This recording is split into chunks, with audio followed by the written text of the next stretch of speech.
सर्वप्रथम आपल्या सर्वांचं स्वागत आहे आजच्या या सत्संग प्रोग्राम मध्ये। आज फार महत्वाचा दिवस आहे, स्पेशल दिवस आहे, ज्यांचं राधा गोपीनाथ मंदिराशी जे संलग्न आहेत आणि राधा गोपीनाथ मंदिर बद्दल ज्यांना अगोदर माहिती आहे, आज श्री राधा गोपीनाथजींचा आविर्भाव दिवस आहे। ऍक्च्युली टेम्पल मध्ये उद्या सेलिब्रेट करणार आहोत, कारण रविवार असल्यामुळे उद्या होईल तो, पण अर्थात लिमिटेड जे लोकल जे डिवोटी आतमध्ये राहतात रेसिडेंट तेच फक्त असतील तिकडे, पण बाकी सगळे जण युट्यूब आणि झूमच्या माध्यमातून त्या कार्यक्रमात सहभागी होतील। पण आजचा खूपच स्पेशल दिवस आहे, त्यामुळे मी श्री राधा गोपीनाथजी, श्री गौरनीताई, श्री गोपालजी यांच्याकडे प्रार्थना करून आणि आपल्या सर्वांना प्रार्थना करून आजच्या या विषयावरती थोडा बोलायचा मी प्रयत्न करणार आहे। आजचा टॉपिक मी प्रभूजींना दिलेला, लोकेश्वर कृष्ण प्रभूंना, की आजचा टॉपिक असणार आहे की losing the battle to win the war. आणि त्यांनी नेहमी मला हा प्रश्न असतो याचा मराठीमध्ये कसं ट्रान्सलेट करणार, पण लोकेश्वर कृष्ण प्रभूंनी फार सुंदररीत्या त्याचं ट्रान्सलेशन केलेलं आहे। त्यांना एक ते नेहमीच मी कठीण काम देत असतो की मी त्यांना इंग्लिश मध्ये सांगतो की हे करा, आणि नंतर मग त्यांनी ट्रान्सलेट केलं की युद्ध जिंकण्यासाठी लढाई हरवाने लढाई हरा, ऍक्च्युली आपण लढाई हरू शकतो। तर हा टॉपिक तुम्ही पण विचार करत असाल की बाबा आता काय याच्यावरती आपण डिस्कस करणार। तर कृष्णा पुस्तकामध्ये श्रील प्रभुपादांनी फार सुंदर वर्णन केलेलं आहे की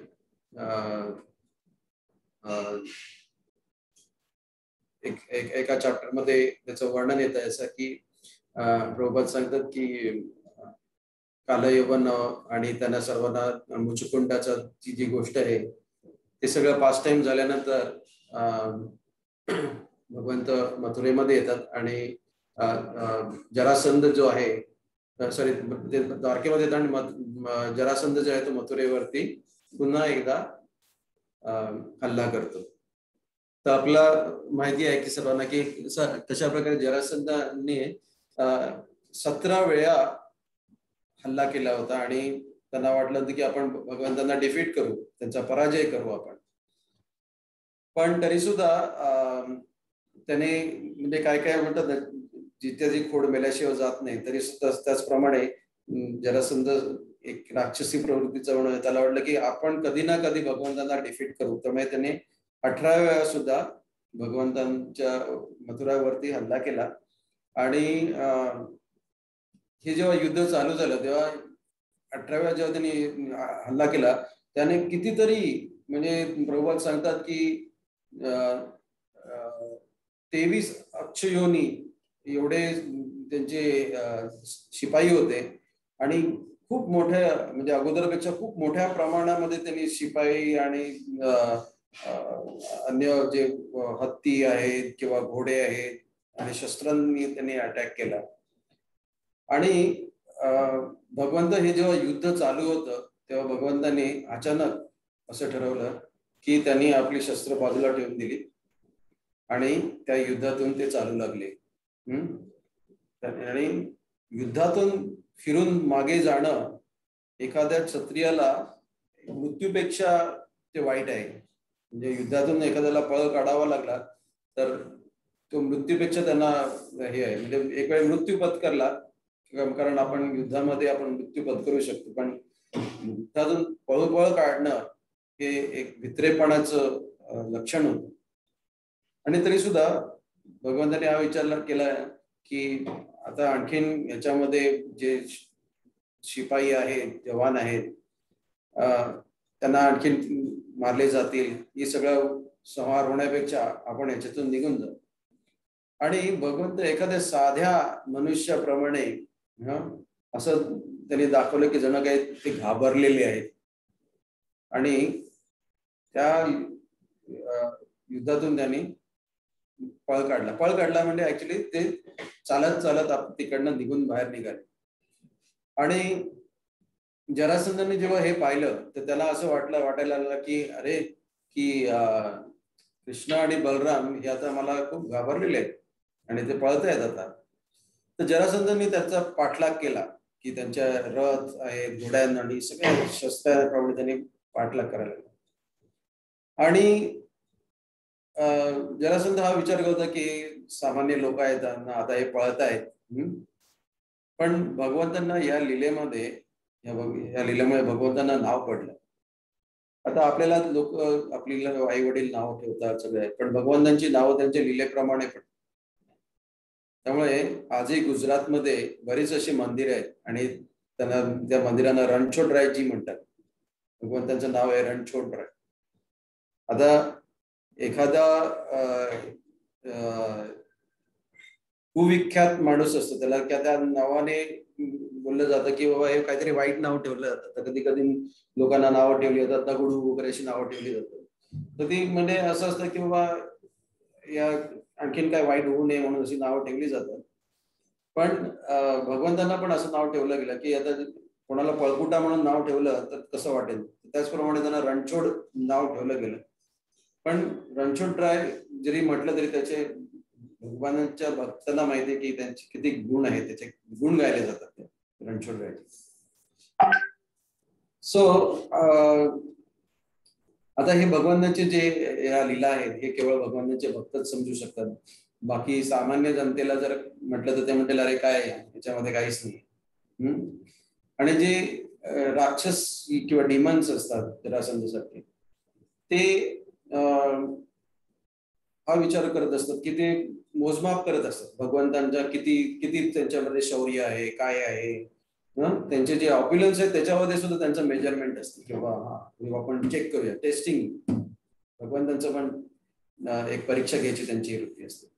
आणि जे भगवंतांचे भक्त असतात ते भगवंतांना शरण जाणं, भगवंतांची सेवा करणं हा त्यांचा हे असतो. तर जेव्हा आपण भगवंतांचे शुद्ध भक्त आहेत त्यांचे आपण पावलावर पाऊल ठेवून आपण जेव्हा चालतो तेव्हा आपण आपल्याला समजतं की काय आहे आणि काय. तर भगवंतांनी हे युद्ध सोडण्यासाठी हे कारण काय होतं, म्हणजे आजची जी थीम आहे टॉपिक म्हणजे आपल्या डिस्कशनची, ही मेन टॉपिक थीम ही आहे की त्यांनी ते युद्ध सोडण्याच्या मागे जे कारण होतं ते होतं की रुक्मिणीने भगवंतांना एक कॉन्फिडेन्शियल एक गुप्त पत्र पाठवलं होतं. आणि त्याच्यामध्ये त्यांनी त्यांची मनोकामना व्यक्त केली होती की त्यांना भगवंतांशी लग्न करायचंय. आणि हे त्यांनी भगवंतांसाठी पाठवलं होतं. आणि त्या कारणामुळे भगवंतांनी एवढ्या मोठ्या युद्धातून माघार घेतली. तर भगवंतांचे ऑप्युलन्स आहेत, 6 ऑप्युलन्स आहेत. भगवंत खूप शक्तिमान आहे, त्यांच्याकडे खूप धन आहे, ते फेमस आहेत, सर्व जगामध्ये फेमस आहेत आणि सर्वात बुद्धिमान आहेत आणि सर्वात सुंदर पण आहे. पण या व्यतिरिक्त सुद्धा भगवंतांची एक फार महत्वाचा जो गुण आहे तो म्हणजे इज अ सुप्रीम रिनाउन्सर. म्हणजे सर्वात जर कोणी त्यागी असेल तो भगवंत आहे. का सर्वात त्यागी? कारण सगळं त्यांचेच आहे. हे पूर्ण भौतिक जगत आहे किंवा आध्यात्मिक जगत आहे, spiritual world, everything belongs to him. जे काही केलेलं आहे पृथ्वीच्या किंवा प्लॅनेटरी सिस्टम आहे ही सगळं त्यांचं क्रिएशन आहे. त्यामुळे जर आपण कधी असं विचार केला की अरे आपण काय मोठा महान त्याग केला, कधी कधी आपण म्हणतो की आता चातुर्मास आहे, आपण मी हे करणार नाही, ते करणार नाही, विष्णुपंचक करणार. सो वी फील की आपण खूप त्याग करतोय. पण तसं नाहीये. ऍक्च्युली भगवंत आहे, he is the supreme most renouncer. आणि भगवंतांना त्या युद्धातून पळून जायची पण काही गरज नव्हती. ऍक्च्युली भगवंतांच्या एका इशाऱ्याने त्याची जरासंधाचं पूर्ण जे त्याचं सैन्य होतं त्या सैन्याचा पूर्ण विनाश झाला असता. म्हणजे त्यांना एका सैनिकाची पण भगवंतांना ऍक्च्युली गरज नव्हती, पण त्यांनी ते करू शकले असते. तर भगवंत जेव्हा निघाले आणि कृष्ण आणि बलराम चालत चालत निघाले आणि ते बरेच डिस्टन्स चालत होते आणि मागे हे पूर्ण सैन्य त्यांच्या मागे लागत होतं, तरी सुद्धा भगवंत त्यांच्या पुढे होते आणि त्यांचे कोमल पदकमल आहेत त्याच्या पद्धतीने ते चालत होते. आणि भगवंत एका ठिकाणी पोहोचले आणि त्या एक पर्वत होता तिकडे, त्या पर्वताचं नाव होतं प्रवर्षणा पर्वत म्हणून त्याला म्हणतात, कारण तिकडे भरपूर पाऊस व्हायचा. आणि त्यांची त्याचं जे पर्वताचे शिखर होते ते नेहमी ढगांनी व्यापलेली असायची. सो भगवंतांनी कृष्ण आणि बलराम त्यांनी ठरवलं की चला आपण आता या पर्वतावरती चढायला सुरुवात करूया. आणि जरासंध आणि त्यांचे सैन्य ते पण त्यांच्या मागे मागे त्यांना शोधायला लागले. आणि पण भगवंत फार पुढे होते आणि पूर्ण शिखरावरती जाऊन पोहोचले. जरासंधाने विचार केला की आता त्यांना इकडनं बाहेर जायला काहीही मार्ग नाही, कारण जवळजवळ 88 मैल एवढा उंच होता पर्वत. म्हणजे इमॅजिन करा किती हाईट असेल त्या पर्वताची. आणि भगवंत तिकडे पोहोचले आणि पोहोचल्यानंतर जरासंधाने काय केलं, सर्व बाजूंनी त्या पर्वताला आग लावून दिली. जेणेकरून त्यांना असा वडवा पेटून दिला. त्या वडव्याने मध्ये त्याने असा विचार केला या वडव्यामध्ये तर जळून कृष्ण आणि बलराम राख होऊन जाते. पण कृष्ण आणि बलराम जेव्हा यांनी पाहिलं की आता यांनी लावलेले आहे, त्यांनी त्या शिखरावरनं उडी मारली आणि तिकडनं ते निघून गेले. पण जरासंधाने काय विचार केला, त्याला वाटलं की आता त्यांचा मृत्यू झालाय आणि त्याला वाटलं की मी माझा जो प्रयत्न आहे त्याच्यामध्ये शेवटी मी सफल झालो. तर ही जी वृत्ती आहे ना, वाटतं की हा चला आपण आता सफल झालो, आपण हे केलं. ते त्याने आपण विचार केला नाही की काय झालंय नक्की. आणि तो मथुरेमधून निघून गेला आणि त्याची जे राज्य होतं मगधचा राजा होता तो तिकडे परत गेला आणि कृष्ण आणि बलराम ते द्वारकेमध्ये पुन्हा आले. आणि तोपर्यंत जो किंग होता राजा भीष्मक, तो विदर्भाचा राजा होता भीष्मक, आणि रुक्मिणी त्यांची मुलगी होती आणि तिचे भाऊ होते. रुक्मी म्हणजे 5 भावंड होती आणि 6वी जी होती ती रुक्मिणी होती. प्रभू त्याच्यामध्ये सांगतात की जशा ज्या प्रकारे जे भगवंत आहे वासुदेव हे त्यांचं एक्सपान्शन असतं, त्यांच्या एक्सपांड करतात स्वतःला, त्याप्रमाणे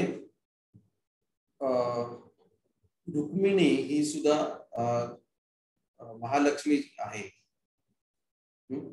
आणि चैतन्य चरितामध्ये ते पण त्यांना असं लिहिलेलं आहे की भगवंतांचे एक्सपान्शन जे आहेत कृष्णाचे आणि त्याचप्रमाणे राधा राणीची पण सिमिलरली एक्सपान्शन आहे. त्यामुळे रुक्मिणी ही राधा राणीचं ऍक्च्युली एक्सपान्शन आहे, शक्ती तत्व आहे. सो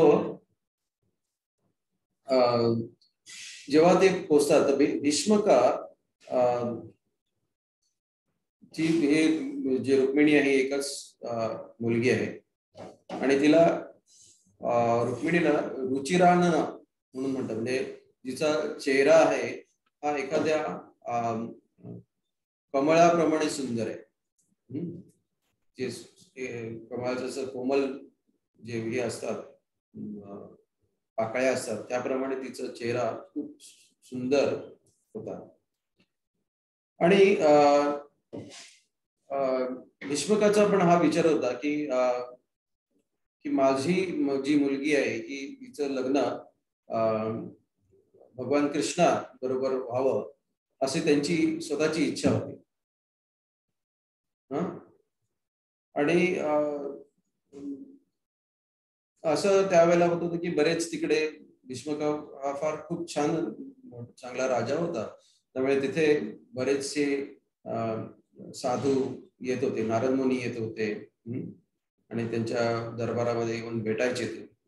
आणि रुक्मिणी पण नॅचरली असे जेव्हा साधू यायचे तेव्हा त्यांच्या साधूंचा संग घेऊन त्यांच्याकडनं ऐकायची. आणि ती रेग्युलरली, आणि जेव्हा अर्थात नारद मुनी किंवा हे जेव्हा साधू येतात ते नेहमी भगवंताबद्दल आणि भगवंतांच्या लीलांबद्दल वर्णन करायचे.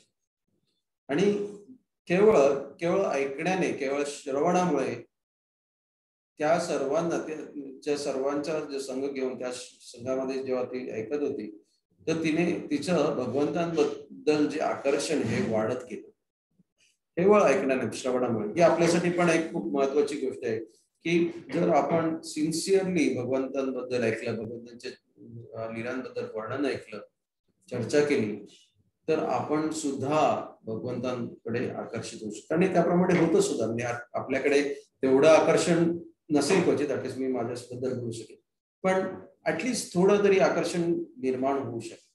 पण रुक्मिणी हे ज्याप्रमाणे आपण म्हटलं की श्रीमती राधाराणींचं एक्सपान्शन आहे, तर त्यांना भगवंतांबद्दल खूप आकर्षण होतं.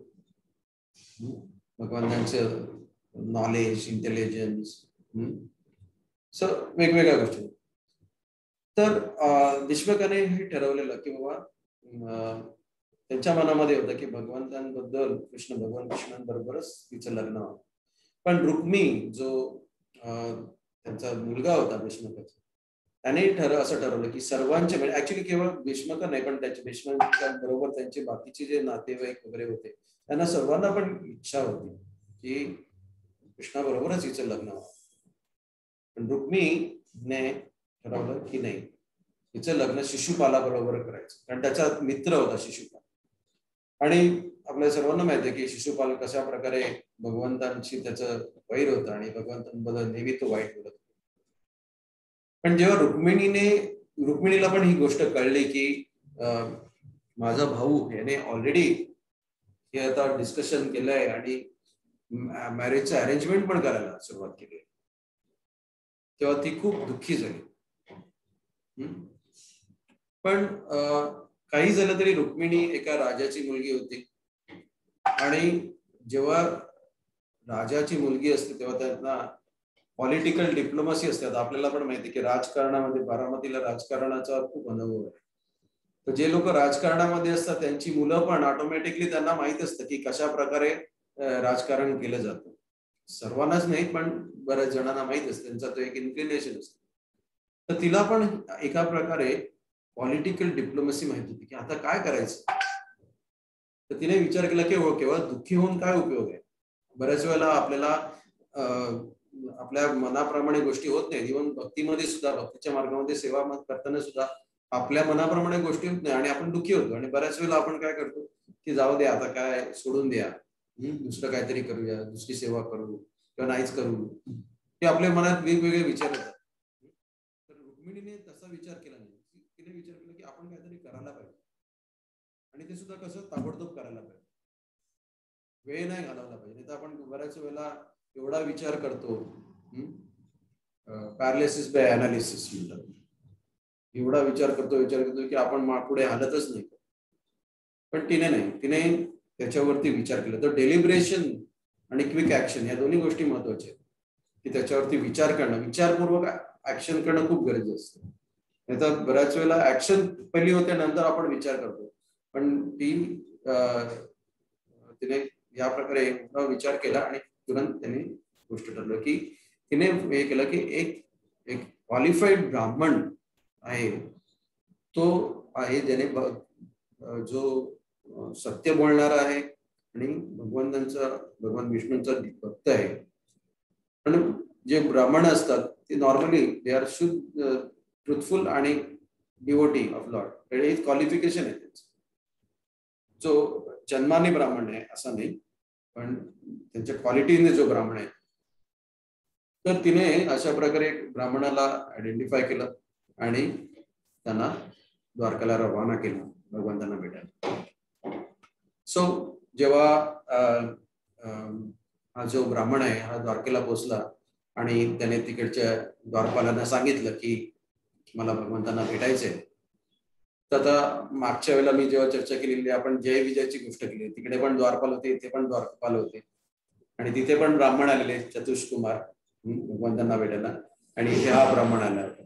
तर लकीली इथे त्या जे द्वारपाल होते त्या द्वारपालांनी पाहिलं की ब्राह्मण आले भगवंतांना भेटायला, तर त्यांनी ताबडतोब त्यांना भगवंतांकडे त्यांना समोर आणलं आणि भगवंतांनी त्यांना इमिजिएटली त्यांना एक सोन्याच्या सिंहासनावर त्यांना बसवलं आणि तो रुक्मिणीचा मेसेज जो होता तो घेऊन आला होता. सो भगवंतांनी त्यांना का बसवलं त्या जागेवर, याच्यावरती श्रील प्रभुपाद सांगतात की ब्राह्मण म्हणजे काय आणि ब्राह्मणाचे काय क्वालिफिकेशन आहे आणि त्यांचे काय गुण आहेत ते प्रभुपादांनी या भागामध्ये त्यांनी सांगितलं. तर प्रभुपाद सांगतात की ब्राह्मण हा ऍक्च्युली स्पिरिच्युअल टीचर आहे, म्हणजे आध्यात्मिक ज्ञान जो देणारा आहे. प्रत्येक बाकीच्या ज्या जे वर्णाश्रमामध्ये आहेत, ब्राह्मण आहे, क्षत्रिय, वैश्य आणि शूद्र आहे, हे सर्वांना या समाजाला जे कोण आध्यात्मिक ज्ञान देतो तो ब्राह्मण असतो. त्या ब्राह्मणाची ही जबाबदारी आहे. तर भगवंतांना माहिती आहे की ऍक्च्युली भगवंतांना कोणासमोरही नतमस्तक व्हायची काही गरज नाही, पण एक वैदिक एटिकेट प्रचलन काय आहे हे दाखवण्यासाठी की कशा प्रकारे ब्राह्मणांना एक आदर सन्मान दिला पाहिजे. भगवंतांना उठले आणि त्यांनी त्या सिंहासनावर त्यांना बसायला सांगितलं. आणि ज्या प्रकारे देव देवता भगवंतांची पूजा करतात त्या प्रकारे भगवंत त्या ब्राह्मणाची पूजा करायला त्यांनी सुरुवात केली. आणि याच्यातून फार महत्वाचा पॉइंट जो भगवंत सांगतात आणि दाखवतात, आणि बऱ्याच वेळेला भगवंतांनी त्यांच्या वेगवेगळ्या लिलेमध्ये दाखवलंय की माझी सेवा करण्यापेक्षा भगवंतांची सेवा करण्यापेक्षा भगवंतांची सेवा भक्तांची सेवा करणं खूप महत्वाचं, त्याला त्यांनी खूप जास्त महत्व दिलं. तर भगवंतांनी त्याप्रमाणे त्यांची हे केलं आणि मग त्यांनी ब्राह्मणाला सांगितलं की तुम्ही आंघोळ करा, तुमचं जेवण घ्या आणि थोडा वेळ आराम करा. आणि त्यांना जे छान असे सॉफ्ट सिल्कचे कपडे वगैरे त्यांनी दिले आणि सॉफ्ट बेडवरती त्यांना त्यांची आरामाची सोय केली.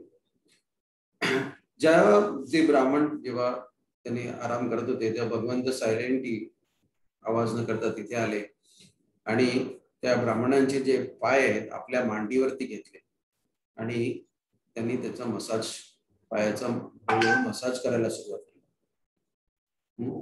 आणि त्यांनी त्या ब्राह्मणाला विचारलं की कशा प्रकारे तुमच्या राज्यामध्ये काय चाललं आहे आणि की तुमचं जे मन आहे ते शांत आहे का. आता हा प्रश्न विचारण्यामागे सुद्धा फार महत्वाचा भाग आहे की एखाद्या व्यक्तीला त्यांच्या कार्याप्रमाणे त्यांना प्रश्न विचारले पाहिजे. त्यांचं हाऊ आर यू डुईंग हे विचारताना त्यांच्या काय कार्यभार ते सांभाळतात त्याप्रमाणे विचारणं महत्वाचं. ब्राह्मणाला विचारलं पाहिजे की कशा प्रकारे तुमचं मन शांत आहे की नाही, तुम्ही आनंदी आहात की नाही, की सुखामध्ये आहात की नाही, सॅटिस्फाईड आहात की नाही. पीसफुल माइंड जेव्हा माइंड पीसफुल असतं त्यामुळे मग सत्यता येते, क्लीनलीनेस असतो, स्वच्छता असते, इक्विपॉइज बॅलन्स असतो माणूस, स्वतःवरती संयम असतो, सहनशीलता येते. तर म्हणजे जेव्हा हे ज्ञान आहे आणि ज्ञानाचं जेव्हा ऍप्लिकेशन आहे प्रॅक्टिकल, तेव्हा आपल्याला समजतं की जे परम सत्य काय आहे तेव्हाच आपल्याला समजतं. आणि हा जो ब्राह्मण होता या ब्राह्मणाला असं वाटत होतं की हा कोणी साधारण व्यक्ती आहे. जसं जरासंध समजत होतं की अरे हा कृष्ण काय लहान मुलगा आहे, त्याला काय समजतं. ब्राह्मणालाही माहित होतं. पण त्याने सुद्धा हा जो त्यांचा आदरातिथ्य भगवंत स्वतः करत होता, त्यांनी ते ऍक्सेप्ट केलं की एक वैदिक सोशल कन्व्हेन्शन आहे की बाबा की अशा प्रकारे केलं जातं. या हिशोबानेच त्यांनी फक्त त्याचा स्वीकार केला. असं या उद्देशाने नाही केलं की मी खूप महान आहे आणि आता भगवंतांना कळलं की मी किती महान आहे, या उद्देशाने नाही. आणि भगवंत सुद्धा स्वतः साधारण व्यक्तीप्रमाणे इथे सुद्धा कार्यरत, जसं जरासंधाबरोबर त्याचप्रमाणे त्यांनी इथे पण एक सामान्य व्यक्तीप्रमाणे कार्य हे आपला he was playing that role basically. कारण ते क्षत्रिय होते, क्षत्रियाच्या रोलमध्ये होते, युद्ध करत एक राजा होते, द्वारकाचे राजा होते. आणि एक क्षत्रियाची ही जबाबदारी आहे की जो ब्राह्मण आहे त्या ब्राह्मणाला प्रोटेक्ट करणं, त्याचा आदर करणं, त्यांना सपोर्ट करणं. आणि he was not also that age factor सुद्धा. सो कधी कधी एखाद्या व्यक्तीचा हुद्दा असतो, त्या हुद्द्यावरती असतात, त्यामुळे त्यांना मान देणं खूप गरजेचं असतं. आणि दुसरं असतं त्यांचं वय. या दोन्ही गोष्टी असतात. तर भगवंत क्षत्रिय होते आणि त्याच्यापेक्षा ब्राह्मण श्रेष्ठ आहे म्हणून त्यांनी ब्राह्मणाला त्यांचे हे दिला. सेकंड थिंग, ते त्या ब्राह्मणापेक्षा वयाने कमी होते म्हणून त्यांनी त्या व्यक्तीचा, त्या ब्राह्मणाचा आदरातिथ्य केलं. बरोबर आणखीन सांगतात की जर ब्राह्मण स्पेशली जेव्हा स्वतःमध्ये सेल्फ सॅटिस्फाईड असतात, तेव्हा त्यांची जे कार्य आहे त्या कार्यापासून ते दूर होत नाही. they stick to the prescribed duties. So ब्राह्मण हा कधीही डिस्टर्ब असला नाही पाहिजे. आता कलियुगामध्ये आपण पाहतो की सो कॉल्ड ब्राह्मणच आहेत आणि ते ब्राह्मण जे आहेत केवळ जाती जन्मामुळे ब्राह्मण आहेत, पण त्यांनी आता ऍक्च्युली ब्राह्मण कधीही कुणाच्या अंडर खाली काम करत नाही. कधी ते आता म्हणजे अनफॉर्च्युनेटली आपण जेव्हा आपण कुणाचे अंडर काम करतो तेव्हा आपण ऍक्च्युली शूद्र असतो. त्यामुळे क्वालिफाईड ब्राह्मण ह्या जो असतो त्याला नेहमी तो केवळ त्याचे ज्या आहेत जबाबदाऱ्या त्याच करतो, तो शूद्राप्रमाणे करत नाही. जास्तीत जास्त म्हणजे स्क्रिप्चर्स मध्ये पण असं दिलं की कधी ऑकवर्ड सिच्युएशन असेल तर ते जास्तीत जास्त क्षत्रिय किंवा वैश्याचा प्रोफेशन घेऊ शकतात, पण never like a Shudra, never like की कुणाच्या अंडर काम करणं किंवा हे करणं. शूद्राच्या लेवलची कामं ते करत नाही. त्यांचं कार्य आहे की आध्यात्मिक ज्ञान देणं इतरांना आणि त्या बदल्यामध्ये त्यांना जे काही मिळते त्याच्यामध्ये आत्मसंतुष्ट राहणं. हा आत्मसंतुष्ट राहणं हा ब्राह्मणाचा धर्म आहे. आणि वैष्णवाचा धर्म काय आहे की ऍक्च्युअल वेलफेअर, जो समाजामध्ये त्या समाजाच्या ज्या गरजा आहेत त्याच्यामध्ये ऍक्च्युली जाऊन त्यांना मदत करा. म्हणून प्रभुपाद म्हणतात की वैष्णव हा जास्त श्रेष्ठ आहे, कारण वैष्णव हा केवळ आपला विचार करत नाही, आपली आत्मसंतुष्टी हा बाब केवळ नसतो, त्याच्या बागे इतरांची संतुष्टी करणं हा वैष्णवाचा धर्म आहे. त्यामुळे वैष्णव हे कल्पवृक्षाप्रमाणे म्हणून आपण म्हणतो वांछा कल्पतरुभ्यश्च कृपा सिंधुभ्यो पतितानां पावनेभ्यो वैष्णवेभ्यो नमः. पण त्यांना जो मिथ्या अहंकार असतो हा मिथ्या अहंकार त्याच्यामध्ये नसतो आणि ऑलवेज शांत, त्यांचं मन जे आहे हृदय नेहमी शांत असतं. आणि त्याचप्रमाणे मग भगवंत त्यांना विचारतात की तुमचे जे राज्यकर्ते आहेत क्षत्रिय जे आहेत ते कसे आहेत, ह्याच्याबद्दल ते त्यांना विचारतात. आणि राजाचं क्वालिफिकेशन हे कसं जज केलं जातं किंवा जेव्हा त्या राज्यामधली लोक ही आनंदी आहेत, समाधानी आहेत, त्यांना ज्या प्रकारे मिळतो त्याप्रमाणे आत्मसन्मान मिळतोय की नाही, आणि जो राजा आहे हा ऑनेस्ट आहे आणि त्यांच्या ज्या जबाबदाऱ्या दिलेल्या आहेत त्या ऑनेस्टली तो पूर्णपणे करतो. सो देन हा राजा त्याच्या जबाबदारीप्रमाणे कार्यरत आहे हे समजतं. तर भगवंत जेव्हा हे इनिशियल डिस्कशन करतात आणि त्याच्यानंतर तो जो ब्राह्मण आहे तो सांगतो की मी एक पत्र घेऊन आलेलो आहे आणि रुक्मिणी मला या गोष्टी तुम्हाला सांगायच्या होत्या, मी तुमच्याकडे आलेलो आहे. तेव्हा ते रुक्मिणीचं जे पत्र आहे त्या पत्रात प्रत्येक शब्द जो आहे तो सांगतात आणि एसेन्स मध्ये आपण त्याच्यावरती थोडं बघूया ते. तर रुक्मिणी भगवंतांना सांगते की मी तुमच्याबद्दल पूर्ण ऐकलंय, तुम्ही कसे दिसता, तुमचा फॉर्म आणि तुमच्या नावाबद्दल मी एवढं ऐकलेलं आहे, तुमचे फेम किती तुम्ही प्रसिद्ध आहे, तुमच्या किती काय क्वालिटीज आहेत हे सर्वांबद्दल मी ऐकलेलं आहे. आणि जो अप्रोच रुक्मिणी करत आहे त्या अप्रोच पण फार महत्वाचा आहे. कशा प्रकारे आपण भगवंतांना अप्रोच केला. तर सर्वात पहिल्यांदा त्यांनी काय लिहिलंय म्हटलंय की क्वचित मी बेशरमपणे मला स्वतःला एक्सप्रेस करते आहे की मला तुमच्याशी लग्न करायचंय, पण तुम्हाला असं वाटेल क्वचित की माझं कॅरेक्टर कसं आहे, मी स्थिर आहे की नाही माझ्या व्यक्तिमत्वामध्ये, माझ्या चारित्र्यामध्ये, की मी अशा प्रकारे करते. पण ती त्याच्यामध्ये घेते की तुम्ही एका सिंहाप्रमाणे आहे, you are the lion among human beings. अशा प्रकारे ते भगवंतांचं वर्णन करते. तो स्वतः बद्दल एक प्रकारे हे करणं की दाखवणं किंवा माझी लायकी नाहीये, पण तुम्ही एवढे महान आहात, तुमचे एवढे सगळे गुण.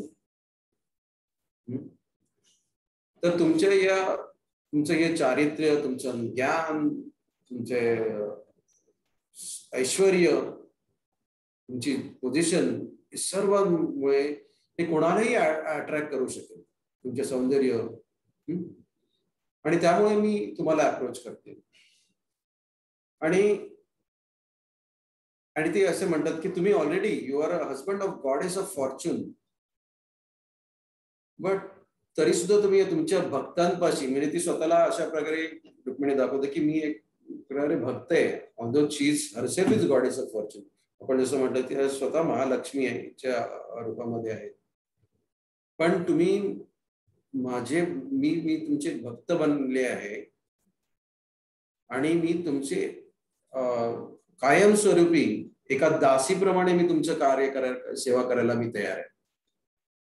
आणि माझं पूर्ण आयुष्य, माझा आत्मा, मी तुमच्या चरणापाशी मी अर्पित करते. सो मी तुम्हाला माझ्या एक पतीप्रमाणे स्वीकारलेलं आहे आणि त्यामुळे तुम्ही मला तुमची पत्नी म्हणून स्वीकारा. आणि तुम्ही पॉवरफुल आहात, सुप्रीम पॉवरफुल.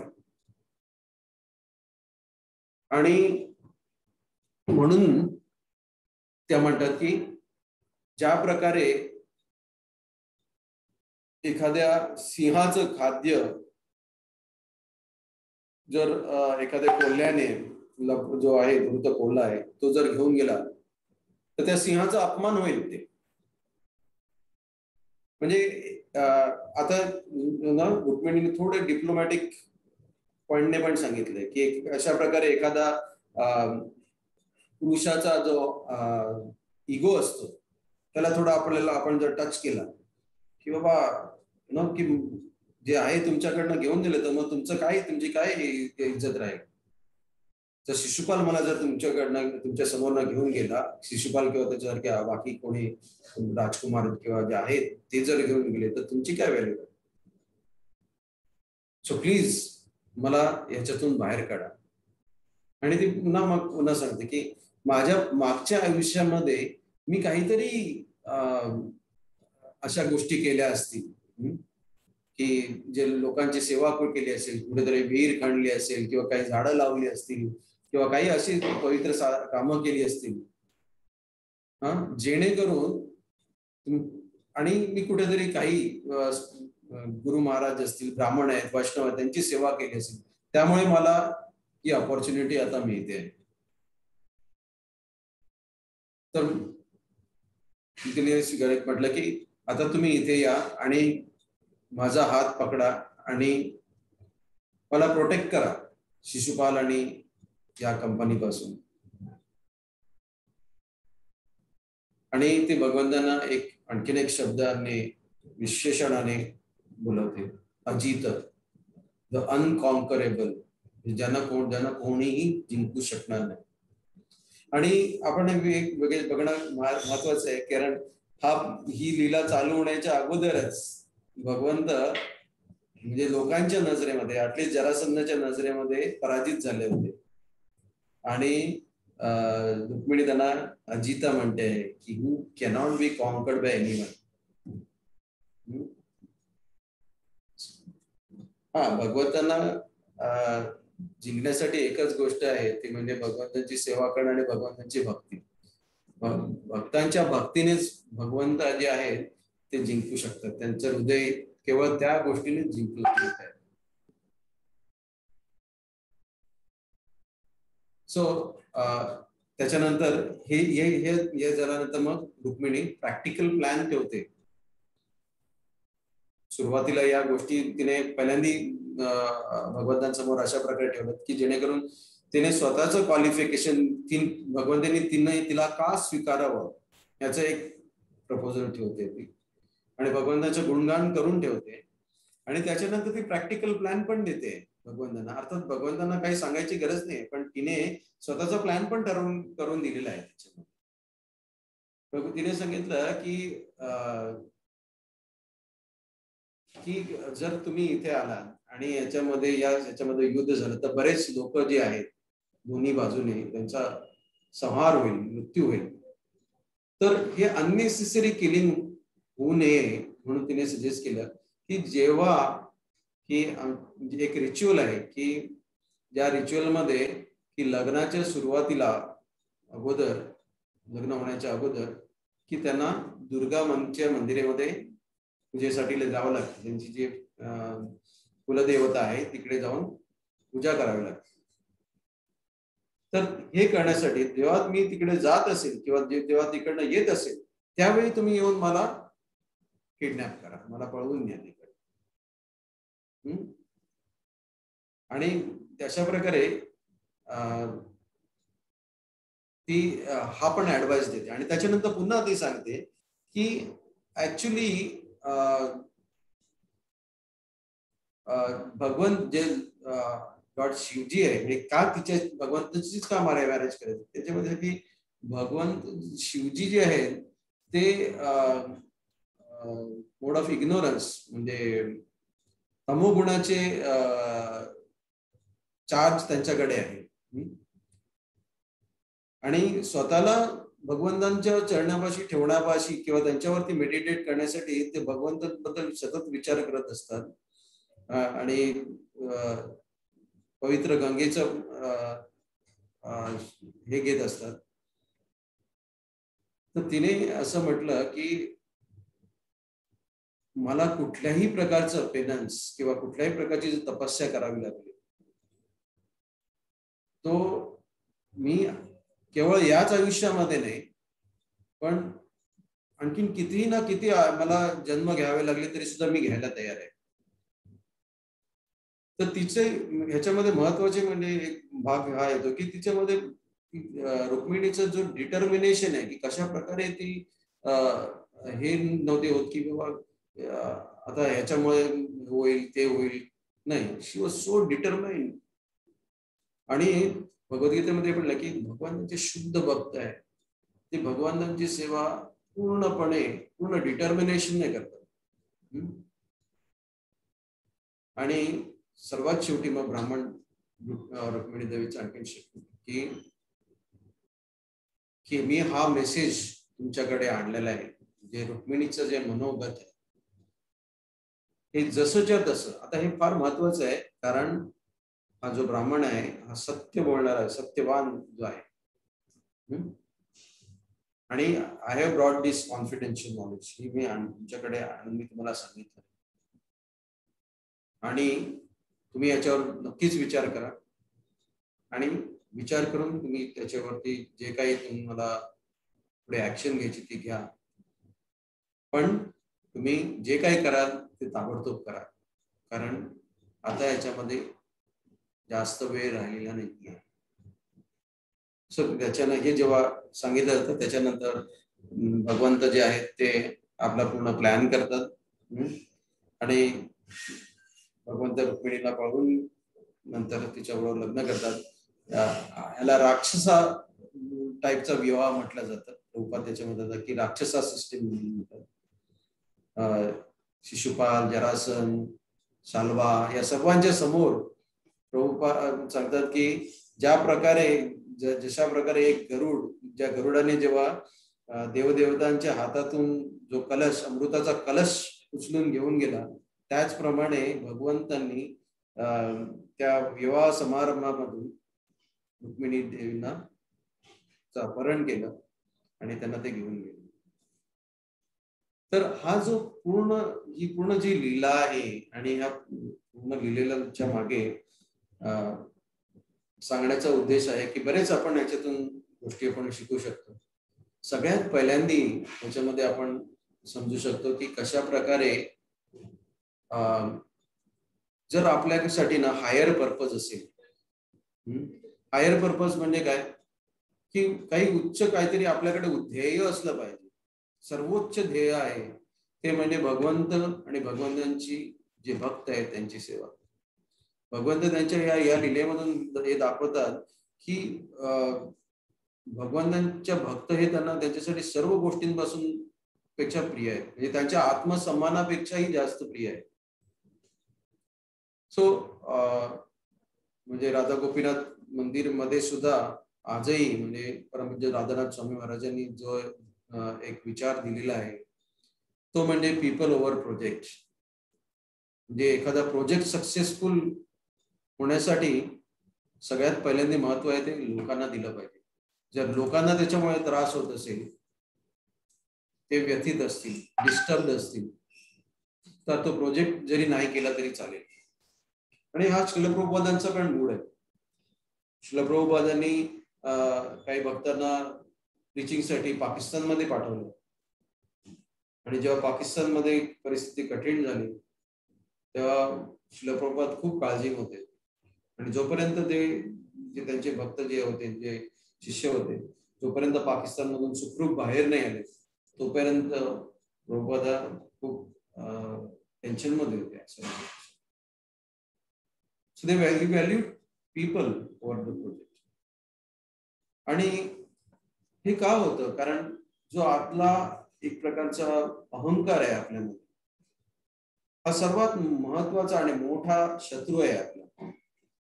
आपण ऍक्च्युली छोटे जरासंध आहोत. जर एखाद ऍटलीस्ट मी माझ्याबद्दल बनवू शकतो की आपल्यामध्ये हा सतत विचार असतो की नाही, मी काही ना करून ना भगवंतांचे जे काही प्लॅन असतात मी माझा प्लॅन करणारच, कसंही करून मी सक्सेसफुल करणार. आणि आपल्याला वाटत असतं की आपण सक्सेसफुल होणार. सर्व प्रयत्न आपण करतो आणि शेवटी त्या सर्व प्रयत्नामध्ये आपल्याला हे पण कळत नाही कधी कधी की आपली ह्याच्यामध्ये हार होते. त्यामुळे जर काही आपण विचार करत असतो की बाबा चला आपण काहीतरी त्याग केला पाहिजे, तर सर्वात महत्वाचा त्याग म्हणजे आहे तो आपला अहंकार. या अहंकाराला जर आपण त्याग केला किंवा त्या अहंकाराला भगवंताच्या सेवेमध्ये अर्पण केलं, मिथ्या अहंकारापासून जो खरा अहंकार आहे की आपण भगवंतांची सेवक आहोत, हा जर अहंकार आपण ठेवला बाकी, आणि सेवक आहे याचा अर्थ नाही की मी डिवोटी आहे, मी तिलक लावतो म्हणून मला अहंकार असला, हा नाही. जर आपण भगवंतांचे खरोखर भक्त बनायचा प्रयत्न केला तर आपण त्याच्यातून तर आपण खऱ्या अर्थाने भगवंतांची सेवक बनू शकतो. ह्याच्यामध्ये आपण रुक्मिणी देवीचं डिटर्मिनेशन कशा प्रकारे त्या आपला मार्ग जो त्यांनी पकडला होता कधी सोडला नाही, हे पण आपण त्याच्यामधून बघतो. तर हे losing the battle and winning the war हे खूप महत्वाचं आहे. आणि आपल्या आपण बरीच उदाहरणं याच्यामध्ये आपण शास्त्रामध्ये पण बघू शकतो. जसं जटायू आहे. जटायू जेव्हा रावणाबद्दल बरोबर लढत होता त्याला माहित होतं की दिस इज अ लॉस्ट बॅटल, म्हणजे त्याच्याकडे तेवढी शक्ती नव्हती, तो वृद्ध होता आणि रावण खूप शक्तिशाली होता, पण तरी सुद्धा जटायूने त्याच्यामध्ये आपल्या बाजूने जे काय करता येईल ते केलं. तर त्याच्यामध्ये मृत्यू झाला किंवा तो घायाळ झाला, जास्त आयुष्य जगू नाही शकला, पण भगवान राम जेव्हा त्यांच्या समोर आले आणि भगवंतांनी स्वतः स्वतःच्या मांडीवरती ठेवून जटायूने आपले शरीर सोडलं, तर ह्याच्यापेक्षा मोठी गोष्ट काय होऊ शकते. सो त्याचप्रमाणे वृत्रासूर आहे. वृत्रासूर इंद्राबरोबर युद्ध करत होता आणि वृत्रासूर इंद्राला कन्व्हिन्स करत होता की तू मला मार, हिम्मत कर आणि मला मार. पण त्याला माहित होतं की याच्यामध्ये जर माझा मृत्यू झाला तरी सुद्धा मी जाऊ शकणार आहे, मी भगवत धामामध्ये परत जाणार. युद्धामध्ये तो हरला असेल इंद्राकडनं, पण भगवंतांचे जे प्रेम आहे त्याचा त्याला लाभ झाला. प्रल्हाद महाराज ना कितीतरी प्रलंबन दिली गेली होती किंवा की तुम्ही हे करा, तो प्रलोभन दिली गेली होती त्यांच्या स्वतःच्या पित्याकडे की तू माझ्यासारखा एक उत्तम राक्षस बन, ही त्यांची इच्छा होती. आपल्याला पण अशीच प्रलोभनं येत असतात. आपण हे करावं, आपण ते करावं. These are all battles actually. या प्रत्येक गोष्टी, या सर्व गोष्टी जी प्रलोभनं समोर येतात, दीज आर बॅटल्स, छोटी छोटी बॅटल्स आहेत. आणि actually they are wars. War against by Maya against us. Maya देवीचा आपल्या अगेन्स्ट जो युद्ध आहे, जर आपण या गोष्टी आपली प्रलोभनं सोडली, प्रलोभनं ही बॅटल्स आहेत, ती जर आपण सोडली आणि आपण म्हणजे त्याचा स्वीकार न करता आपण जर हरलो त्याच्यामध्ये तरी ठीक आहे. पण शेवटी भगवंतांना प्रसन्न करण्यासाठी आपण जर काय केलं, that is the ultimate success. अशी बरीच उदाहरणं आहेत. पण महत्वाचं जे आहे की कधी कधी आपण नियम, असे काही पर्टिक्युलर नियम असतात की नाही असं झालं पाहिजे, ते तसं झालं पाहिजे, आणि त्याच्यामध्ये आपण इतरांना सांगतो की नाही हे केलं तर पाहिजे, तुम्ही असंच करा, हेच करा, हे सगळं सांगतो. एक्सटर्नली आपण त्या बॅटल्स आहेत ते आपण जिंकतो. पण अल्टिमेटली काय होतं, बऱ्याच वेळेला आपण इतर भक्तांना दुःखी करून टाकतो त्याच्यामध्ये. आणि जेव्हा इतरांना आपण दुःखी करतो तेव्हा त्याचं सगळ्यात जास्त दुःख आहे जे भगवंतांना होतं. So sometimes we have to let go. Difference of opinions असतात.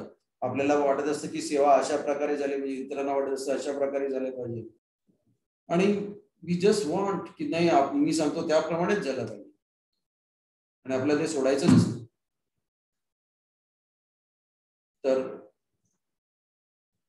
ह्याच्यामध्ये आपण फार काळजी घेणं खूप गरजेचं आहे. भरत महाराजांना काही सांगितलं की तुम्हाला राज्य मी आणून दिलंय तुला. त्यांना फक्त एकच हो म्हणायचं होतं की चला दिलंय ना, आईने दिलंय माझ्यासाठी, अयोध्येचा मी राजा बनणार. पण what did he do? He decided that his relation with Lord Ram, आणि त्यांचं जे प्रेम आहे हे जास्त महत्वाचे than gaining that kingdom. त्यांच्यासाठी ते राज्य गेलं, but what he got the love of Lord Ram. आणि म्हणजे हे खूप मोठं बॅटल होतं. आपल्याला वाटतं बऱ्याच वेळेला की त्याच्यावरती कितीतरी लोकांनी संशयानेच पाहिलं की बाबा या भारतमुळे भगवान लॉर्ड राम जे आहे त्यांना वनवासावर स्वीकारावं लागलं. इतका संशय, आणि केवळ एक दिवस नाही, काही तास नाही, एक दिवस नाही, वर्ष 12 तास वर्षे. So we have to see की आपण काय ultimate thing is winning the war of love of Krishna. ज्या प्रकारे अर्जुनाला सुद्धा दोन्ही ऑप्शन होते. अर्जुन आणि दुर्योधन जेव्हा गेले तर त्यांच्याकडे दोन ऑप्शन होते. दुर्योधनाने काय स्वीकार केलं? नारायणी सेना. अर्जुनाने काय घेतलं? Just the friendship of Lord Krishna. So आपण बघतो की बऱ्याच वेळेला छोट्या छोट्या गोष्टी आहेत. श्रील प्रभुपाद सुद्धा जर आपण पाहिलं त्यांनी काय काय गोष्टी होत्या ज्याच्यामध्ये त्यांनी कॉम्प्रोमाइज केलं सो दॅट आपण सर्वांना अकोमोडेट केलं. जर आपल्याला सांगितलं असतं, जर गौडीय वैष्णवांच्या नियमाप्रमाणे 64 माळा करणं आवश्यक होतं, प्रभुपादांनी खूप मर्सीफुली आपल्यासाठी 16 माळा सांगते, 2 तास द्यावे लागतात आपल्याला. पण तेच जर नसतं झालं तुम्ही एवढा प्रॉब्ली आपण हा सत्संग प्रोग्राम मध्ये नसतो आलो पाहिजे. प्रभुपादांनी अशा बऱ्याच दिल्या आहेत प्रभुपादांच्या की अशा प्रकारे एकदा प्रभुपाद वृंदावन मध्ये असताना त्यांचे जे शिष्यांबरोबर एका ब्रजवासींकडे गेले आणि तिथल्या लोकांना माहित नव्हतं की त्यांनी आपल्या नेहमीप्रमाणे जेवण बनवलेलं आणि त्याच्यामध्ये कांदा आणि लसूण होतं. आणि प्रभुपादांच्या शिष्यांनी सांगितलं की काय आता याच्यामध्ये कांदा लसूण आहे. प्रभुपादांनी त्यांना सांगितलं तुम्ही आता काही बोलू नका. आणि प्रभुपादांनी ते जेवण जेवले. नंतर मग त्यांनी प्रभुपादांना सांगितलं की ऍक्च्युली तुम्ही त्यांना सांगायला पाहिजे होतं की आपण आपल्याला काय खायला पाहिजे आणि आपण कसं खातो. तुम्ही त्यांना सांगितलं नाही, त्यांनी एवढ्या प्रेमाने बनवलंय आपण त्याचा स्वीकार केला. याचा अर्थ असा नाही की आपल्याला कोणी दिलं तर आपण स्वीकार करावा, पण एक उदाहरण आहे की कशा प्रकारे श्रील प्रभुपाद म्हणजे एक मॅच्युरिटीने त्या सर्व गोष्टींमध्ये आपल्या शिष्यांना मार्गदर्शन केलं, आपल्या सर्वांना त्याच्यामुळे मार्गदर्शन केलं. तर we have to always see this that are we winning the battle and losing the war or losing the battle, we are ready to lose the battle. असं नाही की आपण सर्व गोष्टी आपण हे करायला पाहिजे, but it is always good to lose the battle but win the war. त्यामुळे आणि खास करून भक्तांच्या संबंधांमध्ये हा फार महत्वाचा भाग आहे. आपल्या इगोमुळे आपण बऱ्याच वेळेला इतरांना एवढा त्रास देतो की आपल्याला समजत पण नाही आपण किती इतरांना त्याचा त्रास करून देतोय.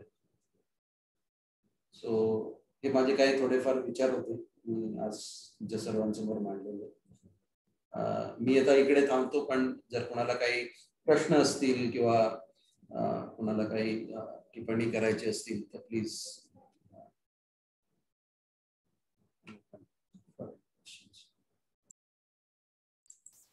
हरे कृष्ण.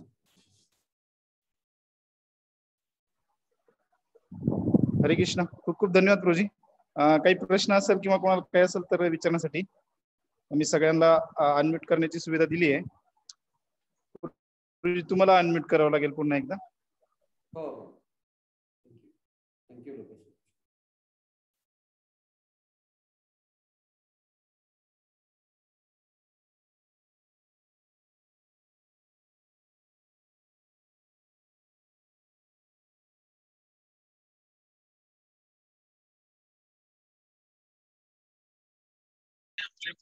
सुधीर चैतन्य प्रभू, मी विचारू का प्रश्न आहे? उत्तर पण द्या तुम्ही. नाही, मी प्रामाणिकपणे विचारतो. बोला, मी प्रयत्न करीन. असं आहे का की हा जो दृष्टिकोन आहे हा तुम्ही जो सांगितला ना की छोटे छोटे लढाई हरवून युद्ध जिंकणे, हा दृष्टिकोन ठेवण्यासाठी आपल्याला थोडा लांबचा दृष्टिकोन ठेवणं गरजेचं आहे का? याच्यावर थोडस सांगणार का? कारण ऐन वेळी ना हे सगळं लक्षात नाही राहत आणि अनेक वेळा माझ्याकडूनही अशा चुका होतात की लढाई जिंकण्यामध्ये एवढं लक्ष असतं की युद्ध हरतो मी. त्याच्यासाठी काय दृष्टिकोन असायला पाहिजे, कुठल्या तत्वांवर आपलं लक्ष असायला पाहिजे, याच्यावर काही थोडस मार्गदर्शन करणार का? सो फार महत्वाचा प्रश्न आहे हा की जर आपल्याला हे माहित असण्यासाठी ना we need to know the bigger picture. जेव्हा मोठा दृष्टिकोन आपण ठेवतो, सर्वात पहिल्यांदा हा मोठा दृष्टिकोन ठेवण्याची खूप गरज आहे की भक्तिसिद्धांत सरस्वती ठाकूरांनी पण सांगितलं की कितीतरी रक्त टाकावं लागतं एका व्यक्तीला भक्त बनवण्यासाठी. So giving importance to human beings, devotees, खास करून वैष्णव, त्याला खूप महत्व देणं गरजेचं आहे. आणि त्यासाठी आपण बऱ्याच वेळेला आपल्या डे टू डे रुटीन मध्ये असतो, म्हणजे सेवेमध्ये सुद्धा आपण डे टू डे रुटीन मध्ये असतो की बाबा आपण हे करतोय ते करतोय, डे टू डे करतोय. आपण बऱ्याच सेवा करत असतो कधी कधी, पण बऱ्याच सेवा करता करता आपण हे विसरून जातो आपण ही सेवा का करतोय. So always we need to ask ourselves on a regular interval, एक कॉन्टेम्प्लेशन असणं खूप गरजेचं आहे की आपण का करतोय हे सर्व. आपण हा सत्संग करतोय येऊन ऐकतोय इकडे. आज का कधीतरी गौरांगप्रिय प्रभूंनी लेक्चर होते भागवतम मध्ये, आय थिंक काल.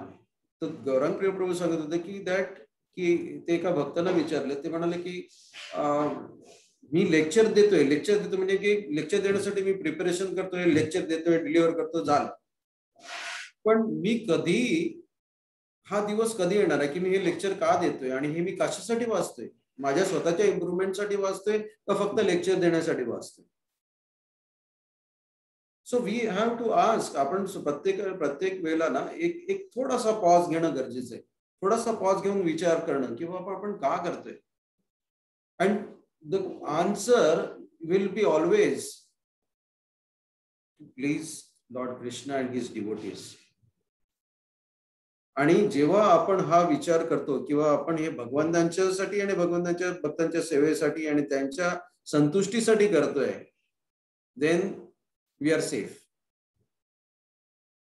सो त्यामुळे हा जेव्हा आपण विचार ठेवू ना, लॉंग टर्म आणि मोठा दृष्टिकोन ठेवून की बाबा ह्याने ठीक आहे, एक वेळ माझा जो अहंकार आहे ना तो माझा खूप हे होईल किंवा मला हे पाहिजे होतं, पण सर्वांना काही गोष्टी पाहिजे होत्या, अर्थात त्या महत्वाच्या असणं गरजेचं आहे. आणि it has to be in a proper discipline succession किंवा बोनाफाईड असणं गरजेचं आहे. जेव्हा इट इज नॉट लाईक काय म्हणतात लोकशाही नाही आहे केवळ, it is as per the Dharma. If that is the thing then we should support that and we should do it. Let go our ego, let go our own desire sometimes. And sometimes we realize after काही वर्षानंतर आपल्याला समजून येतं. खूप छान सांगितलं प्रभूजी तुम्ही. Thank you.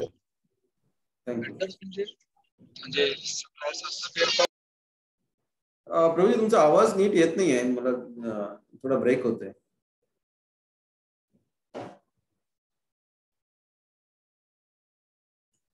छान तुम्ही हेतू आपला क्लिअर पाहिजे. हेतू जर क्लिअर असेल तर मग बाकीच्या गोष्टी ऍडजस्ट होतील. या थँक्यू.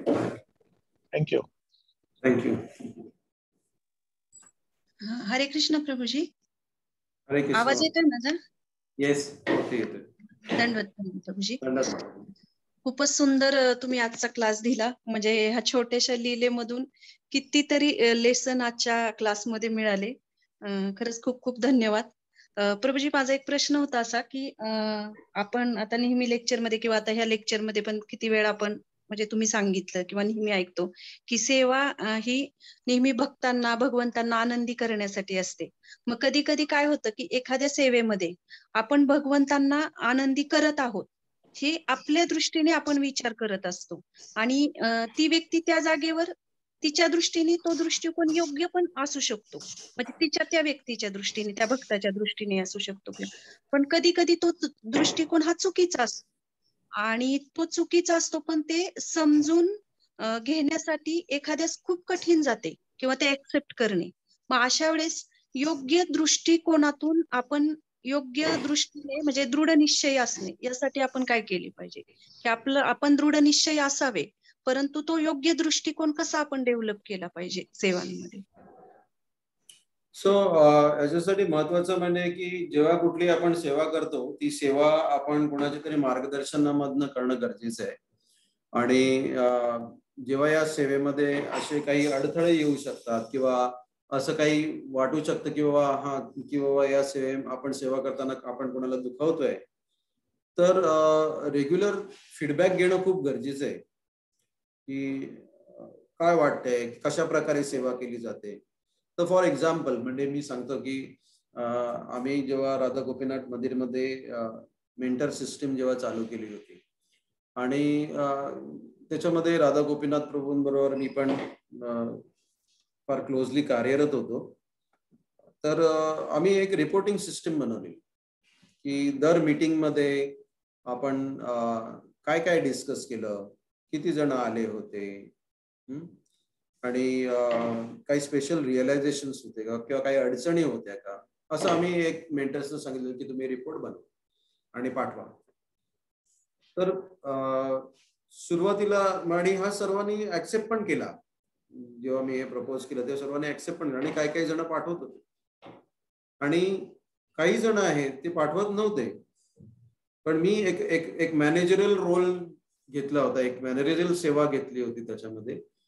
तर मी त्या मेंटर्सच्या मागे लागायचो, अरे हे तुम्ही रिपोर्ट का नाही पाठवले, का हे का नाही पाठवलं, ते का नाही पाठवलं. तेव्हा जेव्हा आणि मग काही वेळाने असं वाटायला लागलं की मला जाणवायला लागलं की समोर काही काही डिवोटीज ना त्यांना हे आवडत नाहीये मी त्यांच्या मागे लागणं. सो मी जेव्हा राधा गोपीनाथ प्रभूंना विचारलं की म्हटलं असं मला वाटतंय, असं जाणवतंय मला, आणि आपल्याला जाणवतंय जेव्हा की कुठे ना कुठेतरी रिलेशन मध्ये काहीतरी होते, काहीतरी गडबड होते. तर आपण बऱ्याच वेळेला आपण विचार करतो की त्यांना हे समजत नाही, त्यांना हे करता येत नाही, का नाही करत आहे, त्यांना काहीतरी हे आहे प्रॉब्लेम त्यांच्याकडे. पण देन प्रभूजींनी मला सांगितले नाही की ह्याच्यामध्ये कुठेतरी काहीतरी गडबड आहे. You try and find out, तुम्ही जाऊन विचारा, फाइंड आउट करा की काय अडचण आहे.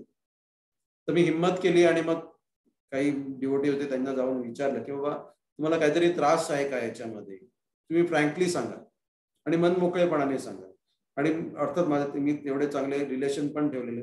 आणि जेव्हा त्यांनी सांगितलं ते म्हणाले की आम्हाला ऍक्च्युली ना हे कम्प्युटरवरती हे सगळं करणं ना मला जमतच नाही, आणि तुम्ही जेव्हा माझ्या मागे लागतात की हे रिपोर्ट पाठवले नाही, ते केलं नाही, हे केलं नाही, ते केलं नाही, तेव्हा मला खूप टेन्शन येतं. जेव्हा मी विचार केला, अरे बापरे, मी केवळ एकाच दृष्टिकोनामधून विचार करत होतो की बाबा हे रिपोर्ट आले पाहिजे, जेणेकरून याचा रेकॉर्ड असला पाहिजे, आणि हे गरजेचं पण आहे, असं नाही की हे चुकीचं आहे. पण ज्या प्रकारे मी ते फॉलोअप करत होतो त्यांच्या बरोबर, इन्स्टेड ऑफ म्हणजे त्यांना मदत करणं किंवा कशा प्रकारे मी तुम्हाला मदत सहकार्य करू शकतो, कशा प्रकारे तुम्ही रिपोर्ट बनवू शकता, हे मी विचार केलाच नव्हता. मी समजून केलं की हे करतील, पण त्यांना आता सगळेजण कम्प्युटर वापरू शकत नाही. आणि काही वर्षापूर्वीची गोष्ट आहे, 2007-2009 ची त्यावेळेची गोष्ट आहे. तर त्यांना हे कठीण होत होतं कारण ते वयाने पण सिनियर होते, वरिष्ठ होते थोडे. सो जेव्हा मला हे कळलं, मग देन मी त्यांना कधी पुश केलं नाही.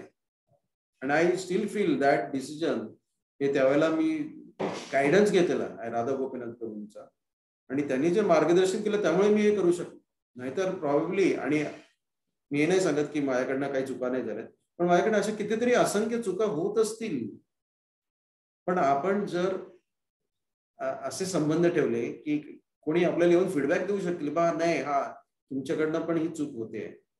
So everything is not black and white. Black and white मध्ये कधीच आपल्याला गोष्ट मिळणार. काही गोष्टींमध्ये ना की आपण असे नियम नाहीत की हा नियम आहे, हा नियम आहे, हा नियम आहे. टाइम, प्लेस आणि सर्कमस्टन्स मध्ये परिस्थिती बदलत असते, तर त्यावेळेला आपल्याला गायडन्स घेणं खूप गरजेचं आहे, आणि याच्यामध्येच विनम्रता येते. आणि समटाइम्स आपण जेव्हा हा जो विनम्र भाव घेतो आणि एक लोअर स्टँड घेतो इतरांपेक्षा, तो फार महत्वाचा आहे. वी टेकिंग स्टेप बॅक, आपण एक पाऊल मागे घेणं इन द सेन्स सेवा नाही सोडणं, पण मागे घेणं म्हणजे जेव्हा आपण कुणावरती पुश करतोय, ऍटलीस्ट आपण एक स्टेप मागे घेणं ना आपल्याला दिसतं. It is always important actually for us की कशा प्रकारे ना आपण जेव्हा जास्त जवळ जातो ना आपल्याला दिसत नाही काय आहे ते त्याच्यामध्ये. जसं भिंगाने पाहतो आपण बऱ्याच वेळेला आपल्याला खूप असं मोठं मोठं दिसतं, पण आपण जर थोडं बाहेर गेलं तर आपल्याला त्याचं सौंदर्य दिसतं. किंवा कुठलं पेंटिंग बघा तुम्ही, पेंटिंग ना खूप जवळ जाऊन पाहिलं ना तर तुम्हाला त्यातले दोष दिसतात आणि ते असं कधी कधी त्याच्यामध्ये मग तो जे सौंदर्य दिसायला पाहिजे ते दिसत नाही. पण ते जर आपण जर दूर गेलो आणि थोडं दूर न पाहिलं ना तुम्ही अरे हा याच्यामध्ये हे आहे. हा हा जो एक्सरसाइज आहे ना हा करणं खूप गरजेचं आहे आपल्या स्वतःबद्दल सुद्धा. आपल्याबद्दल लोकांना काय वाटतंय, what perception they have. Perception जेव्हा कुठे क्रिएट होते तर काहीतरी कुठेतरी गडबड आहे आपल्यामध्ये पण. सो हे करणं खूप गरजेचं आहे आणि वी हॅव टू हॅव म्हणजे आपल्यासाठी त्यासाठी आपल्या बरोबर मार्गदर्शक भक्त पाहिजेत जे सिनियर आहेत आणि अनुभवी आहेत. त्यांना या गोष्टी कळतात, त्या सटल गोष्टी आहेत आणि ते आपल्याला मार्गदर्शन करतात किंवा हा नाही या परिस्थितीमध्ये असं केलं पाहिजे. सो हा विचार करणं. मला माहिती आहे तुमच्या प्रश्नाचं उत्तर मिळालं की नाही, तुम्हाला पण काही विचार मी याच्याबद्दल मांडले. खूप महत्वाचं आहे. थँक्यू प्रभूजी. खूप छान उत्तर मिळालं की एक सार समजलं की आपण नेहमी अनुभवी भक्तांचं वैष्णवांचं गायडन्स आपण घेतला पाहिजे अशा वेळेस. थँक्यू प्रभूजी. हरे कृष्ण. आणि मुख्य म्हणजे ना याच्यामध्ये ना मनन करणं की ना जे आपण शिकतोय समजतोय याच्यावरती मनन करणं खूप गरजेचं आहे. मनन आणि नंतर मग त्याच्यावरती इम्प्लिमेंटेशन दोन्ही. हरे कृष्ण प्रभू. दंडवत प्रणाम. दंडवत प्रणाम. प्रभूजी आपण सेवा नाही काय करायची पण दुसऱ्याला सांगायचं, हा अहंकार का अपराध आहे?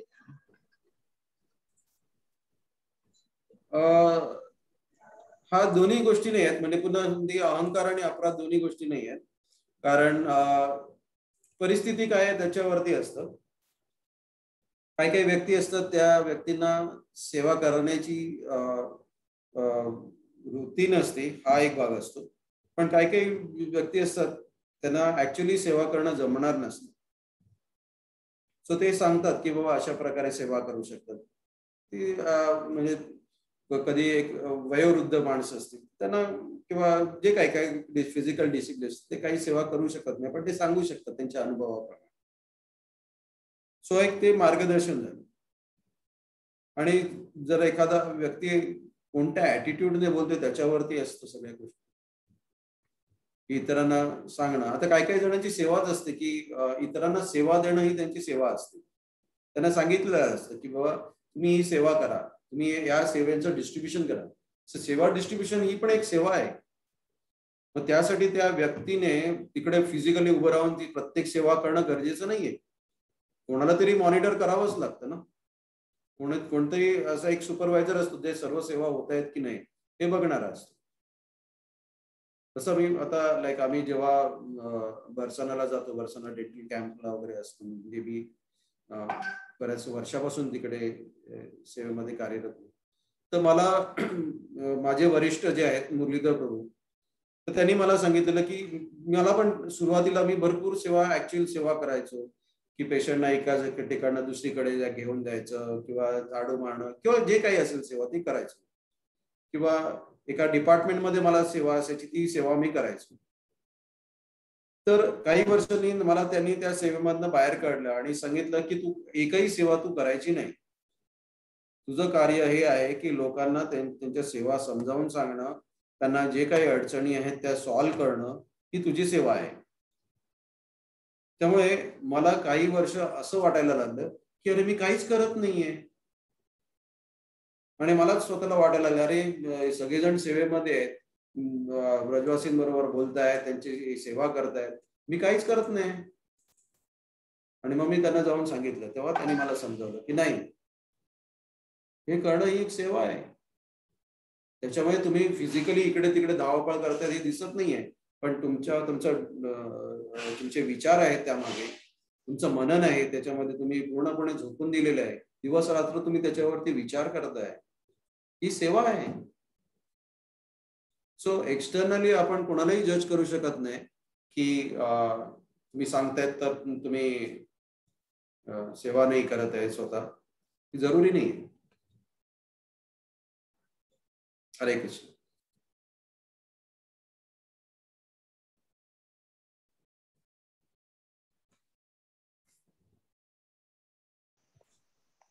हरे कृष्णा. खेडकर प्रभूजी काही अनाउन्समेंट्स? हा हरे कृष्ण प्रभूजी. नाहीयेत आज नाहीयेत अनाउन्समेंट. खूप खूप धन्यवाद प्रभूजी. ऍक्च्युली खूप छान लिहिला तुम्ही, जे लिहिला आहे पण त्यातनं शिकवण आणि नंतर जे उत्तर दिले, सेवाभाव कसा असावा आणि त्याचं सटल महत्व काय, सूक्ष्म रीतीने काय असावं आपल्या मनामध्ये भावना, म्हणजे लीला खूप छान झाली आणि त्यातनं शिकवण पण मिळाली आणि प्रश्नांच्या उत्तरामध्ये आम्ही प्रॅक्टिकली कसं आमच्या जीवनामध्ये उतरू शकतो ते खूप चांगल्या रीतीने प्रभूजी तुम्ही आमच्या हृदयामध्ये बिंबवलेलं आहे. खूप छान झालं प्रभूजी आजचं प्रवचन. त्याबद्दल तुमचं 3 वेळा हरिबोल करून धन्यवाद मारूया. हरी बोल, हरी बोल, हरी बोल, हरी बोल. हरी बोल. खूप खूप धन्यवाद. जय कृष्ण.